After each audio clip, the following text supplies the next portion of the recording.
So you've been told that this reality is real, right? Our name is our identity. That time is essentially moving days, weeks, months, years in one direction. That our senses never lie. I mean, we often say, I'll believe it when I see it, or when I feel it, or whatever it might be. And you see, this is why so many of us get stuck. I mean, how many of you are stuck right now? You feel frustrated. Maybe you feel a bit pained, a bit lost, a bit deflated, because you essentially feel overwhelmed by your current circumstances, trapped in a perpetuating loop or cycle that perhaps has been with you for months, years, in fact. But what if I was to tell you it's all part of the dream? You're not actually stuck. You're just committed to a story that you didn't write.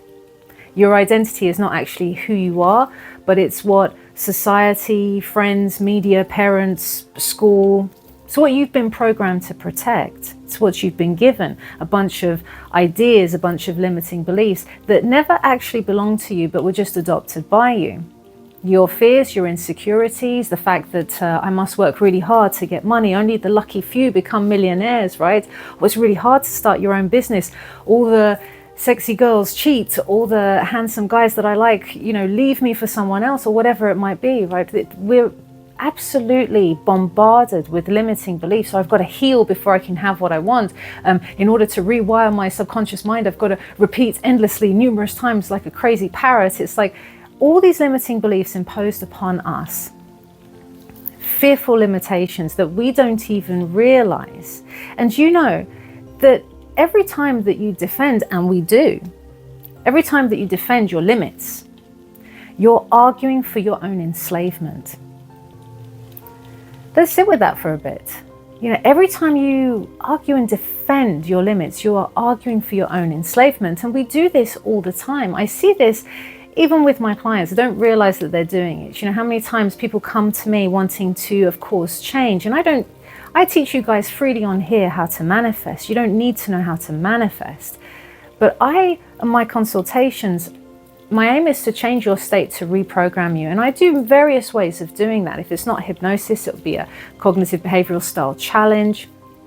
I do a lot of reframing. And so when I reframe, based on what they've told me, based on what their subconscious mind has told me, I uncover a wealth of evidence, and I provide for them a whole new scenario and story, which makes a whole lot more sense and has a lot more evidence to back it than the story that they were telling themselves. And that's why people can change their beliefs so quickly and easily because of that. However, you can still see a very slight reluctancy that people have to fully make the switch, even though they're now laughing at their old beliefs. I had this with a client the other day. She was laughing at her old beliefs. She realized they sounded ridiculous, and she realized she didn't really have that much evidence to back up what she truly believed. In comparison to the scenario that I had shaped for her, she said, well, actually, that made a lot more sense. And actually, my SP did say this. And actually, the amount of times that people have told me they think that I'm some sort of psychic or something, but really,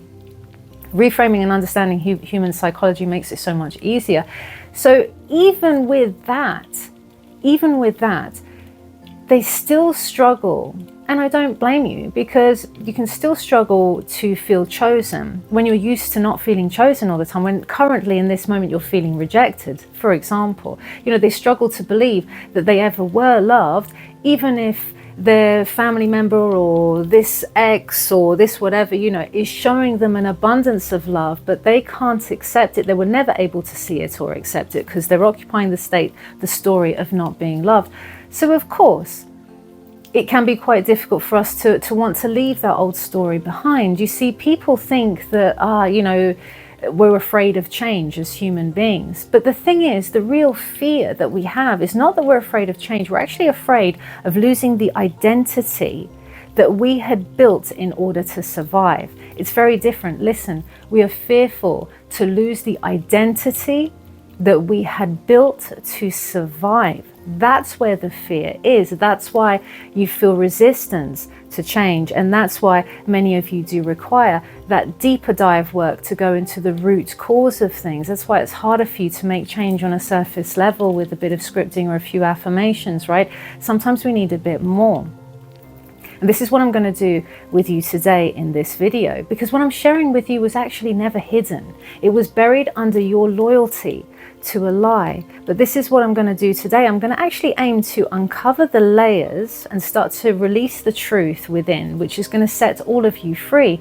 It's going to make you realize that, well, it's going to make you basically remember what you already knew. Because all this stuff, you already know it. It's just you've forgotten it. And that's what my channel is dedicated to, reminding you of who you are. I'm going to show you that the prison that you currently all feel like you're so trapped in because the circumstances are just beyond your control, right? It's so big, you know, oh no, this person told me they didn't love me. Oh no, but you know, the legal system is this way. Oh no, but the processes are that way, or the tax is this, or whatever it is. We'll look at any obstacle and make it bigger than it is. But you see, we weren't born with these limiting concepts. Everything that you know has been handed to you. It was like a preloaded identity that you've just accepted, a script that you were just given, that you're like, okay, this is mine. I'll take on this name. I'll take on this identity. I'll shape these new fears and phobias based on what people told me I should be afraid of. And we'll just keep on playing the script. But when you discover the law, you actually learn about rewriting it. You actually learn that you weren't born to be free. You were born free, and then you were taught to behave. Then we were taught to be controlled, to act and behave a certain way. And here's the truth, that only a few people will ever really be brave enough to hear. And those of you who are still watching, obviously brave enough to hear this. But the truth of the matter is, nothing is real in the way that we perceive reality to be. And the good thing about that is that you can change it. The fact that it's not real means that we can change it, all of it. And I'm going to share some really profound truths with you as well as I delve into this deeper, in such a way that it's going to reprogram you, to help you to shift and to change your mind about reality, therefore freeing you from the pain and the helplessness that you currently feel. Because there's a reason why you guys are here right now. It's part of your bridge. This video found you at the right time. There's obviously some profound changes you were going through. And many of you have no doubt made a strong decision to yourself that, right, I want to break out of this cycle. I want to break out of this loop, this pain. So that's why you're here. So cheers to all of you who made it this far. Grab yourself a hot drink, sit back, relax, spend some time with me. Because I'm going to be throwing a hell of a lot of juicy gems your way. So you better collect them, either writing them down, which I've been hearing a lot of you have been doing. You've been writing down the juicy gems. You've been putting them in the comment section as well, which I love. I love to see what you've been quoting from my videos, what things I have said that have really stuck to you, that have really resonated. That's really, truly wonderful. Great feedback for me. So thank you, all of you. Cheers. And thank you all of you that took part in the hypnosis. I've had some amazing comments, amazing feedback. You guys are having mystical experience, profound changes already. You've had epiphanies come through. It's such a powerful modality. So I promise you, I will be releasing more on various topics like anxiety, depression. So stay tuned for more of that. So yes, collect the gems. And thank you for those of you who have been sharing my videos on other platforms as well. Thank you so much for your support, guys. So now let's take a look, shall we? Let's take a look into this this reality that keeps us so trapped. Think of your day-to-day life. It doesn't really change all that much, does it? What do we tend to do? We wake up, we brush our teeth, wash our face, or get showered, get dressed. For many of us, you know, it's going to work, check your phone, have a bit of a scroll, react, repeat. So pretty much the same sort of thing. But if we were to just pause for a moment and just have a look at the reality around you, looking at yourself even, just wiggling your hands and your toes and just getting used to that sensation. Then ask yourself the question, how do you know that this is real? It's because you feel a sensation. But that sensation is electrical data. Your brain is currently decoding impulses the same way it does when you're dreaming, for example. So then ask yourself this now. How many of you have had a dream that is so vivid, so real? I mean, you've even woken up in a frenzy and a panic, because that dream felt more real than real life. In fact, you wake up sometimes even thinking you're still in that dream, and you've got to really make a conscious effort to remind yourself that, oh my God, no, I'm not there. Oh my God, no, this is the situation. This didn't actually happen. I've even had days where I've questioned for a little while, did that really happen? Am I remembering something? Was it a dream?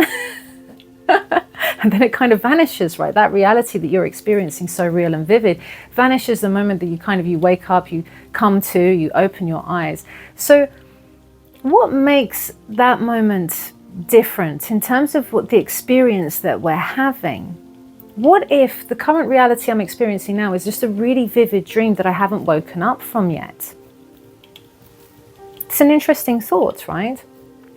But it's worth considering.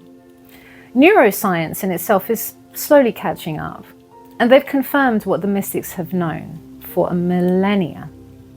Essentially, that you're not experiencing reality. What you're experiencing is a prediction. Your brain doesn't actually see the world for what it is. It constructs the world. Think about it. Every sound that you're hearing, every sound you hear is a vibration that's being translated. Every color is light bouncing off at a certain frequency, right? Every memory is actually fabricated, is filtered, is revised. And get this as well, the you who thinks that you're making all the decisions, you're actually milliseconds behind. Because by the time you think, okay, I've decided upon something, your brain already decided it, already did it. So you're not the driver, you're actually a narrator, but you're reacting to the choices that have already been made. This is the design. This is the design of the game of life, the code, right, that we're experiencing. And once you know the design, this is how you rewrite the code. So for many of you who feel stuck right now, trying to manifest something like your ideal career, money, business, love, wealth, health, happiness, the things that hold you back, the pain and the hurt, or a lot of the stuff that is holding you back, there's a lot of things from your memory. But then if we challenge, like, what I've said before about if your memory is really not a truth, it's really not as accurate as we perhaps believe that it is, then why are we allowing this slightly warped, distorted, fabricated version of reality hold us back from anything? I mean, have you ever had it before where you've argued with a friend or a sibling or an ex or something like that about something? You remember the argument so vividly. It's like, yes, this happened, or they said this, and this is what happened, right? If you speak to them, they'll remember it differently. They'll come back with, no, actually you started it. You had said this, or you had said that. And it could be about anything. It could be even that you guys both went to a party, but both of you would have had very different experiences and very different memories of exactly the same party or event or movie or whatever it was. But both of you will be absolutely convinced of the experience you had, of the argument, of the event, of whatever it is. And so when you think of it that way, who is wrong and who is right? If both of you are so convinced of the experience that you had. And the answer is both of you are wrong. Both of you are also right. Because what you're remembering isn't actually what happened. It's what your brain decided to keep, right? What you're remembering is not what happened, it's what your brain decided to keep. And what it did was it had distorted, it had chopped up, it had added bits here and there, it emotionally basically deep fried and reassembled by a blindfolded raccoon, this chain of events, and your brain then just went, yep, okay, that's the truth, and now I can be angry about it, or now I can have a good cry about it or something. And that's just how the brain works. You see, people think that the brain is recording events just like a CCTV camera would, but it records not the events itself, but the experience, the feeling that it left you with. And then what happens is it builds a little narrative around that feeling to make you, well, to help you to try and make sense of it. So if at the time, or if your concept of self is about being rejected, or you felt embarrassed or scared, or you're always feeling like you get ignored, then that becomes the lens through which the whole thing is remembered through. And that's how it is. And that's why when I speak to people, my clients and such, I want to hear every single word they're saying, because on a subconscious level, I can see through the cracks and the old story and see and decide, decipher what's the other perception, though, the other way that we can look at this. How else can we reframe it? Because I realize their story is not 100%, and then they end up realizing that too, and it frees you up completely if you can do that. You see, you've got to remember, Nin, my favorite quote, one of my favorite quotes of all time, I've quoted it before, we see things not as they are, but as we are. It's so true. That's why everyone and everything is yourself pushed out. You're not seeing things as it is, right? It's as you are. It's through the lens of your perception, your concepts, your beliefs. That's what shapes your experience and your perception of things. So essentially, you don't remember the past. You remember your version of the past. So if your brain is really capable of distorting reality like that, if it can dramatize things, delete things, cast you as the tragic hero in your mental soap opera, then you've got to ask yourself, what else has it rewritten? Has it rewritten your sense of self-worth? Has it written your limitations, your story that you keep telling yourself about why you're not good enough, or why you sabotage things, or why no one can be trusted? Because that's not your actual personality. That's an autobiography that was written by anxiety and childhood confusion. And so the beauty of realizing this right now is that it can be rewritten when you know this. When you look at it that way, I mean, think about it. It disempowers immediately the meanings that you've attached to a lot of things that happens. It's not to say that it didn't happen, which is what a lot of people will try and get you to do. The past, it didn't happen, it's not real. No, it happened. But you're seeing it through a certain lens. It's not a complete truth. And that's why we can always reframe it. And that's why we can change our state, to change our reality. That's why you see so much success around here on this channel, right? Reality doesn't change. Remember this, reality doesn't change when you learn something new. It actually changes when you unlearn everything that was false. That's what we're doing. We're actually unlearning. You're not here to learn anything new. Everything exists within you. You know it all already. Like I say, it's just buried under so much limitation, limiting beliefs, old stories. And this is what I aim to do with all of you, not just my clients, is we're sitting down here right now for you to manifest your dreams by understanding that this old story doesn't belong to you.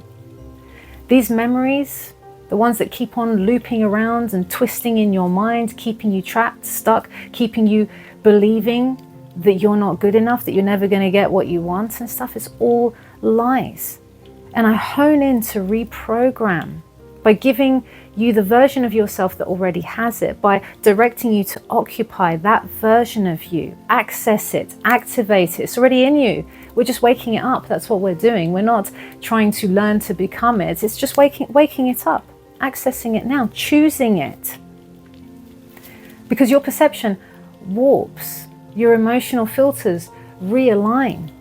And then suddenly when you do that, when you realize that you're always empowered, when you access that version of yourself, the world outside immediately responds differently. And it's not necessarily because reality suddenly changed and you quantum shifted and you don't even recognize where you are anymore, but it's because you changed.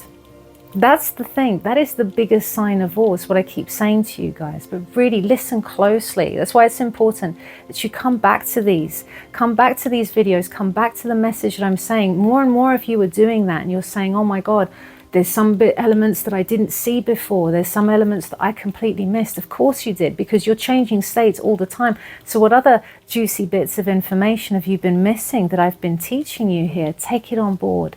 Take your time with it.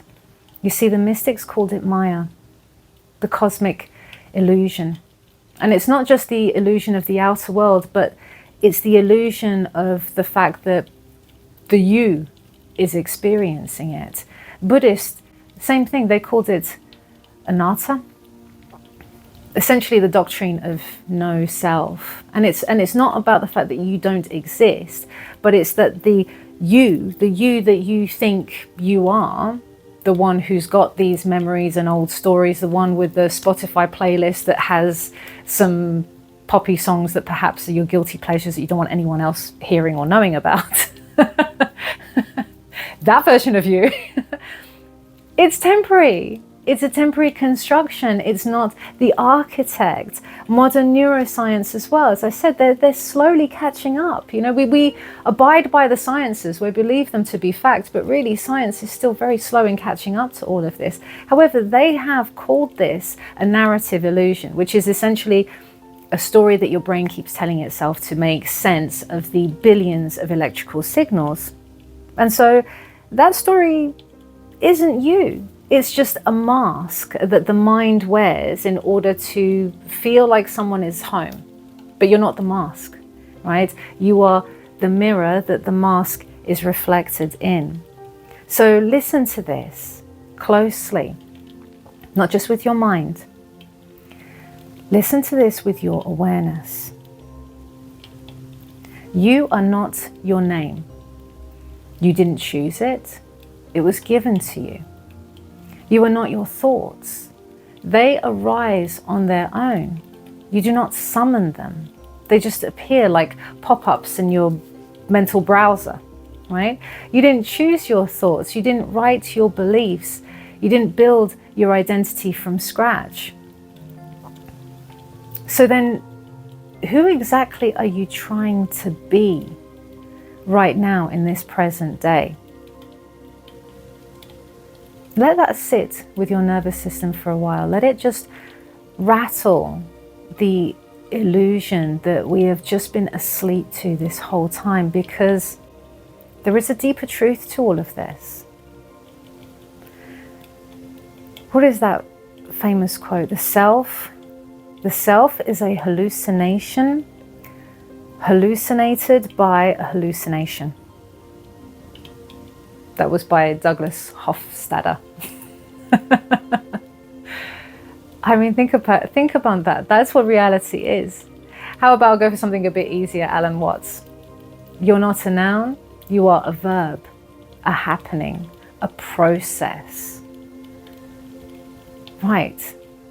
So what does that mean? That means that we're constantly changing and shifting. Constantly. Many of you think that, oh, I've got to remain in this wish-fulfilled state, like you've got to be stagnant, that you're constantly shifting and growing, as is reality. That's why when your current circumstances suck, you can always remind yourself that it's temporary. Listen, you are all living like you're fixed. That's why you despair so much. And you put these limitations that make you believe that, well, if it's something you've had since childhood, it's got to take a long time to change. No. I've seen people change within a session or within a few minutes. You can change those lifelong beliefs, right?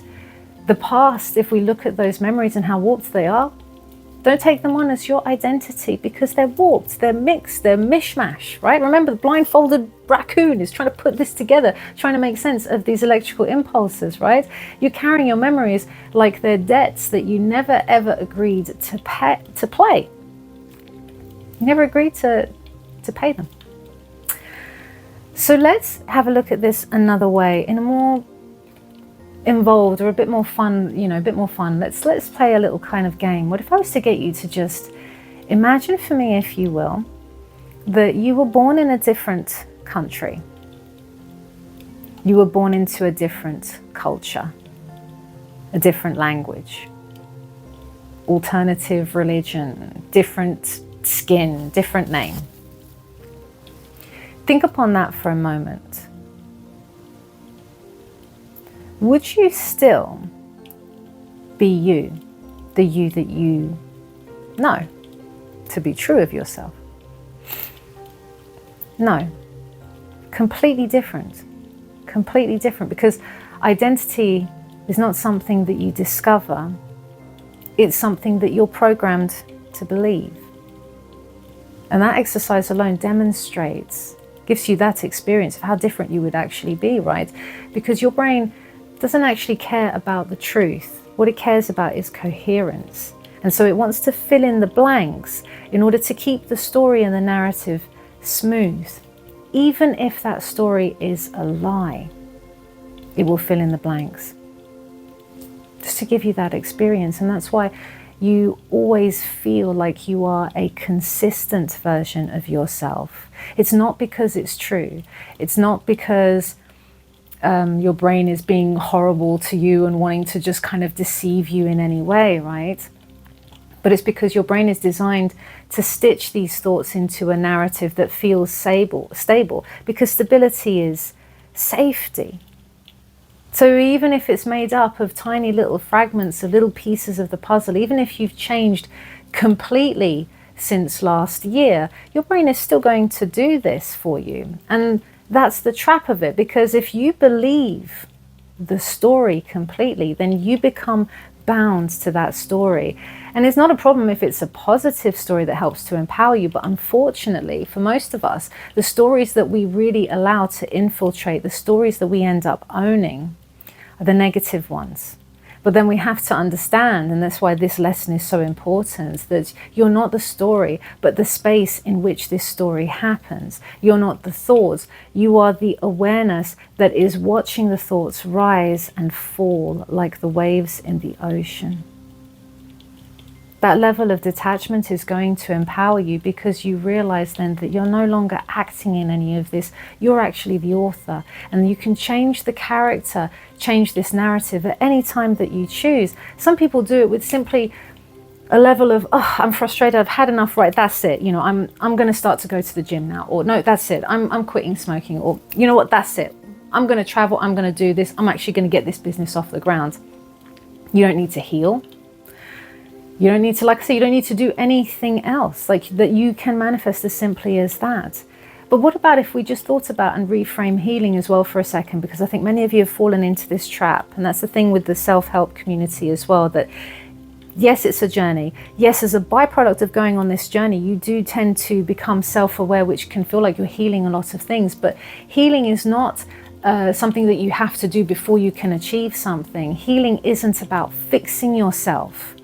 It's about remembering that you were never broken. That's what it actually is. You're remembering that you were never broken. You're accessing that version of you. It was never broken, you never were. You're just accessing a state, right? You are the all within you. Repetition doesn't make something a fact. So even if you've been telling yourself this old story for 1,000,000 times ever since childhood, it is not true. And identity is just a costume that you essentially forgot that you were wearing. And that's why when Neville Goddard talks about we change state, you imagine yourself into a new state. You're essentially imagining yourself into that new identity, embodying that new identity. And he likened it to wearing a new suit, which at first feels a bit strange, feels a bit foreign, feels a bit uncomfortable, but you wear that suit in enough and it just becomes a part of you. See, everything that you believe to be true about yourself and the world around you is just the sum total of stories that you've been told and that you've agreed to. If you want proof of that, think of, for example, you know that gorilla experiment that I had spoken about, or did I call it? It was like the dancing bear. I think there's a few of them, a gorilla or a dancing bear. But essentially, these basketball players throwing the ball to each other were asked, okay, how many times are they passing the ball? We're fixated. We're in the state of counting how many times the ball is passed. Meanwhile, dancing gorilla or bear or whatever comes into the middle of the screen, is very obviously there. And every single participant of this exercise misses it, does not see the gorilla. Why is that? It's because they were too busy counting the basketballs. But why couldn't we just see both, right? It's so obvious, it's so blatantly there. And it's not that they didn't see it. It's not that we don't see it, right? Your eyes would have seen it, but your brain deleted it because it didn't fit the narrative at the time. It didn't fit the narrative of what state they were occupying, i.e. the state is focusing on how many times the ball was passed. That's what your brain does all day, every single day. It is filtering out everything that doesn't align with the story that you believe. And that's why when I say to you guys about success stories or clients that I've had, I mean, some of you really struggle to believe it, but to even have clients who essentially, you might hear their story and be like, they're a success. What the hell? SP came back, told them they love them, told them they want to be in a relationship, they spent romantic time together. But if they're not occupying a state of accepting the love or believing that they're loved, or they're in too much fear, they're not focused on that. They're too busy focused on the fact that, yeah, but they didn't message me straight away. They still haven't committed to me. I've still not got that engagement. We're still not living together. You see, they'll focus on everything that is going wrong or is not there yet. That's what we're all doing, you see. That's why I say you're not seeing the truth. You're not experiencing the truth. You're seeing what you expect to be real. And if there isn't any proof to back up your story, I've had this before. How many of you have done this? In a state of paranoia, say you're dating someone you really like, and then you go onto their Instagram and you're checking to see how many men or how many women they're following, who's been added, who hasn't been added, who's new. You'll start to create a story on something very mundane, very sort of, what's the word? It's random. It's not, there's no concrete evidence that says anything is happening, but the very fact that you might have noticed that the numbers of people that they're following has altered a little bit, that means they're following some more men or some more women or whatever. Suddenly we've painted this whole narrative that, right, they're a player, they're a cheater, they're not interested in me. Do you see? The brain will always find a way to fill in the gaps. The illusion cannot stay though, once your awareness kicks in. And that's why I'm drilling this into you right now. The moment that you recognize this, then the roles can start to change. You now step out of the state of being the puppet and you become the puppeteer. You're no longer just a character that is taking part in the dream. You are the dreamer. You are controlling it. You are in charge, and you decide in this moment, you decide and you realize, right, your current reality isn't fixed. Your current identity isn't fixed. If I don't like how it is now, let me look at it a different way. Let me not try to change this situation. Let me change self, identify with a new version of self. And this, the rest of this, it's all going to change. Everything is reprogrammable. I'm not stuck. How can it be if everything is holographic? Does this make sense to you? Is this starting to really get into your subconscious? Is it starting to rewire? If it's not quite yet, then come back to it, revisit it. You might need to do that a few times and tap into those juicy gems to start to understand that really, if nothing is set in stone, if it's really not as solidly real as I think that it is, then what are the gaps that I'm potentially missing? What kind of comfort can I extract from this? What kind of new identity can I take on if identity is really something I can just reprogram at any time? Because it's literally just something that I just adopted.